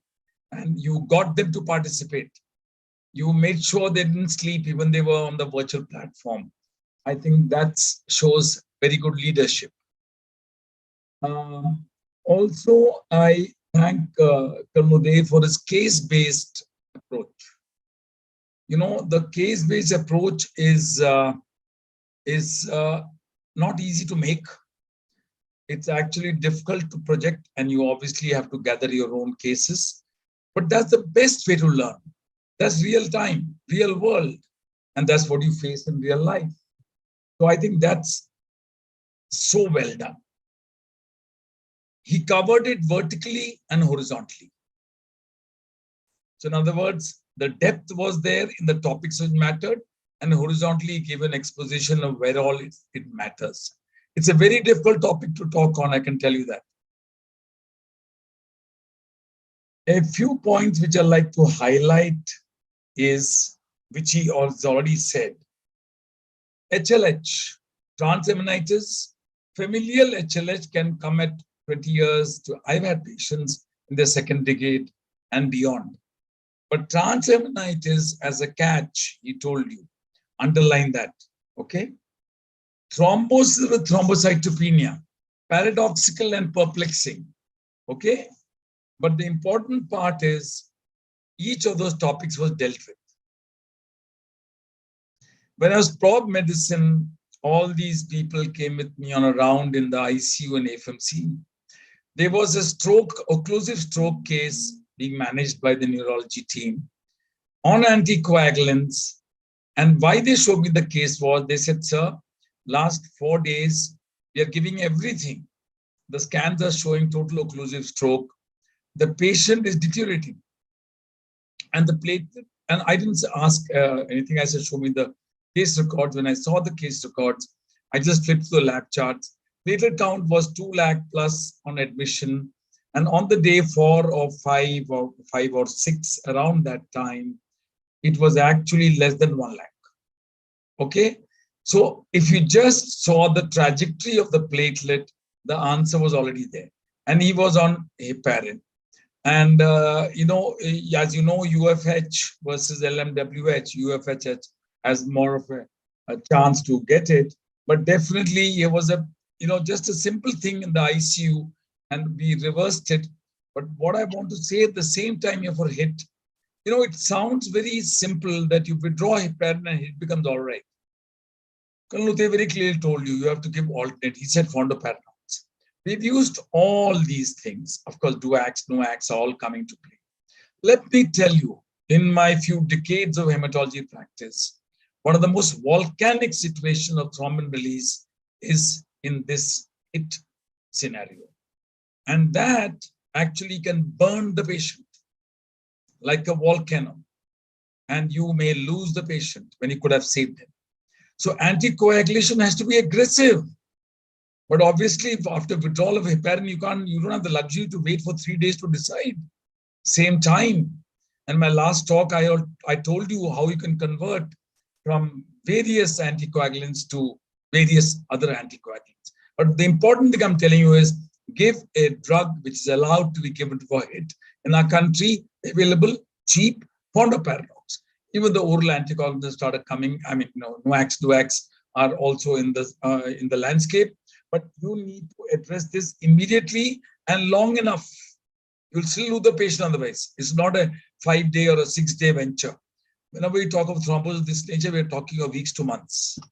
The duration can be anywhere from a few months or beyond, but definitely you cannot have the luxury to waiting for days. People have been lost. Okay, then I just want to talk about on the clinical scoring, for for DIC and TTP. All these things HIT, TTP, DIC are clinico-pathological conditions. Scorings have been made. It's the clinician who suspects it and the clinician who has to diagnose it. A lab may not exist in a peripheral place, but if you are sure about the setting and you're sure what you're finding, you're justified to implement what you think is the treatment. So I think, when I started hematology some time ago, the scoring was not available. It was all clinical. So medicine, ladies and gentlemen, boys and girls, it's my announcement, it's not the Indigo announcement, is that hematology is the best exposition where art meets science. And you have to combine the two before you just actually consider yourself mature enough. Okay? Then I want to talk about one important thing. Uday's covered everything. There's nothing for me to talk, but still, this is on platelet transfusions. He told you all the guidelines. In our country, the problem is availability. The blood bank, how many apheresis machines do they have? What's the storage? What is their inputs for donations? Is it a government or a public or a corporate? Where you have camps or you don't have camps or you have targeted donations. But the important part, what's the bank balance in your blood bank? So that will dictate how early you act. Do you have the luxury to wait and say, okay, will I get those cutoffs, which I will say transfuse, or I'm sitting in a district hospital, I've got a person to come and donate, and it's not there. I have one platelet educator. So the real world situations are very important of what is the availability. While in a good blood bank with all availabilities, you have the storage capacities enough to you just say I want one and you get it. That may not be the case more often than not. That's one. And then TTP versus DIC, very important thing which he brought out. There's a thing called adding fuel to the fire. We should think about this in DIC in the 70s and 80s. Where if you gave the fuel, the substrate, you increase the clotting, and DIC worsened, not so. But in TTP, it is so. And he clearly brought this out. So I want you to remember that. Then I also want you to remember one very, very important point. He's covered everything that, we wanted to discuss. I'm just bringing this out of the discussion because practically dengue comes with thrombocytopenia so often, and that is not to be discussed today, but I'm just bringing it out. Like in any other thrombocytopenia, most of the patients in India go to a family practitioner first, and they come to you, or your neighbors advised you, or your grandmothers advised you, because half the people in India are advisories. Whether it's a papita leaf or otherwise, advisories are across the board from your neighbor to your, everybody around you. they all will say Combiflam le lo, badan mein dard hai. Diclofenac le lo. So NSAID is given very loosely. It's over the counter. So anybody can buy it. So when a chap comes with an NSAID exposure, elicit that in the history. Why do I say this? I say this because platelet function defects will override the numerical number of platelets. A person with 70,000 or 50,000 platelets bleeds. And if you take the history, he's been taking for 5 days, he's been taking Combiflam, or he's been taking Bovaran because of body aches and pains, or whether it's a dengue or anything else. When you get ill and you have aches and pains, you know, the commonest thing is said, okay, take a NSAID. So NSAID, underline this 3 times, ask this in the history 3 times. Because if it is there, at a platelet count of 50,000, if he's bleeding, he may need a transfusion. Elderly man, old stroke. So count is so important. Function also comes into play, and that's especially with respect to what I just told you.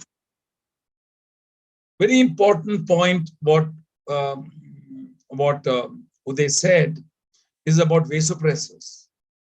So many patients in the ICU are sick, are on vasopressors, and they stop, and within 6 hours you want the answers. Doesn't happen because it's directly proportional to the illness for which the vasopressor was given. And the longer he's been on vasopressor, the sicker he was, and the longer it will take for the recovery. So as long as the patient is recovering, don't be impatient. Don't be impatient. Last but not the least, in the trajectory I'll add, is it a recovering platelet count or is it a declining platelet? For me, it's a very pet thing which I teach. That means when a patient comes, the cross-section of his illness for which he is presented to you in the ICU may differ. Many are very often they're scared, they come scared, they delay the admission, they come on a recovering phase. But everything is wrong with him. And there's other patient who's coming in a declining phase. So the trajectory of the disease, the inflammatory cascade, the sepsis, or whatever else he has, is it on the recovering or on the declining phase? You need to assess this over a few days. You cannot assess this over cross-section at time of admission. This is done over longitudinally over a few days. That will help you. If it's a rising platelets, you're well off. If it's a declining platelets, you're in trouble. The nadir is still not reached. Last but not the least, they covered it and underlined it. Micronutrients. Folic acid is a water soluble. It's not stored. B12 may be stored. Unless you have these and the micronutrients, platelets won't regenerate. So you got to replenish it. That's what we do all the time in the ICU. So make sure replenishment is forgotten very often in the firefighting of the actual fire, which is the sepsis or the bleeding or the polytrauma or what have you. So with those words, we have 6-7 minutes left. I really have enjoyed this talk. Professor Colonel Uday, it's been a treat. I have learned and you have taught. And I'm sure everybody who's attended this talk has immensely benefited. And I'm grateful to you to have accepted our invitation. I'm grateful to NAMS for having put this together, for Dr. Sood, Dr. Preeti, and our President, Dr. S.K. Sareen, and our Secretary, Dr. Kapil. I thank each one of you for having made this possible and all the students for having attended this and having enjoyed this academic bonanza. Thank you, one and all. Jai Hind. Thank you very much, sir. It was really a wonderful and interactive presentation today. I would now like to invite Professor Ajay Kumar Sood, sir, the Deputy Secretary of National Academy of Medical Sciences, to provide the vote of thanks. Thank you, sir. It is indeed my great pleasure to thank the distinguished speaker for this evening, Colonel Uday sir, for making this presentation so interesting by adding graphics, by adding polls, by making it so interactive and also adding the case studies. So thank you so much. I'm quite sure that our participants, especially the students, they have greatly benefited out of this talk. So thank you so much. I think what could be the better way to appreciate when a teacher says that he has learned from the student. So I think that is the greatest compliment to Colonel Uday for the presentation which he has made when his teacher, Colonel Velu Nair, Lieutenant General Velu Nair says this. So I think that that's some of everything. So thanks to you, and we request you again to sort of help us in future also with this interactive session, as well as some other important topic on hematology. Our special thanks to our distinguished, esteemed council member and chief coordinator for this series of lectures, Lieutenant General Dr. Velu Nair, sir, for identifying the best topics and the most eminent speakers in the field of hematology in the country. Sir, you have really made this series so interesting for our students that all of us have learned a lot. So with this was the last session in the series, but we request you in future also, please plan maybe whenever you think it is appropriate, another set of series on hematology. I will also like to thank our participant. In the participant, I could see Dr. Dhiman and Dr. Sanjay Agarwal, sir, who is also a council member, for being present, and your presence itself is a source of encouragement for all of us. Thank you so much. Thank you, sir. Thank you. I will like to thank our students, PG students, for their participation by asking questions and by participating in the polls. So thank you so much. So just to remind you that with this, we are ending this series, but in the month of June, we have 4 sessions which are left out from the psychiatry series. And these sessions are due on 10th, that is next Saturday, 17th, 20th, and 29th of June. So please attend that very interesting series on psychiatric problems. And in addition, on 20th and 27th of June, we have a very prominent speaker in the country on diabetology, Dr. V. Mohan, who is going to take these 2 sessions. So please inform your colleagues, inform your fellow friends to make sure that you attend this session. And again, another request to all the students and the participants, please give your feedback, because with this, we are ending this series in the month of June. We are starting a next series with new themes from the July onward. So please give us your suggestion regarding the time of the session, day, and also what topics, what themes we should cover. In then, I would like to place on record the support which we are getting from Dr. Preeti. She has been always very helpful in planning in the background and helping us in organizing the session. Thank you so much. And our IT officers, Mr. Ravi and Mr. Anil, they have been helping us in organizing the Zoom meeting and making all the arrangements. Once again, I like to thank all and everyone who has been associated with this. Thank you so much, and Jai Hind. Over to you, Dr. Preeti. Thank you, sir. And thank you, dear all. With this, I declare today's academic session closed. Thank you. Jai Hind. Thank you, sir. Thank you.